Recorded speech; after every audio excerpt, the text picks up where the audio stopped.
যখন গাজাবাসী এতদিন তাদের নিজ ভূখণ্ডে থাকতে পারেনি, শান্তি চুক্তির বদৌলতে তারা আবার গাজায় ফিরে এসে রোজা রাখছিল, নামাজ পড়তেছিল, তারা দিন যাপন করতেছিল।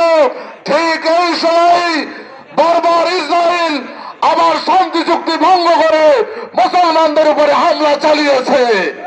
আমরা এর তীব্র নিন্দা এবং প্রতিবাদ জানাচ্ছি। বিশ্ব বিবেকদের প্রতি আহ্বান জানাচ্ছি, এর যেভাবে বিচার করা উচিত সেভাবে ইসরায়েলের বিচার করতে হবে। মাসের 17 রমজান সেহরির সময় যখন লোকেরা সেহরি খাওয়ার জন্য উঠেছে, তখন অতর্কিত হামলা করে প্রায় 400 থেকে 500 শিশু, নারী এবং পুরুষকে তারা হত্যা করেছে। পাশাপাশি ত্রাণ সামগ্রী ওই ফিলিস্তিনি গাজা অভিবাসীদের জন্য যেগুলো সরবরাহ করা হচ্ছে, সেগুলো নির্বিঘ্নে সেখানে পৌঁছতে পারে। তা আমাদের চিরশত্রু রাসূল মকবুল সাল্লাল্লাহু আলাইহি সাল্লাম থেকে তারা শত্রুতা করে আসছে। তাদেরকে মক্কা মদিনা থেকে বিতাড়িত করা হয়েছে। এই বিতাড়িত শক্তিকে আমরা মধ্যপ্রাচ্য থেকে বিতাড়িত করতে চাই।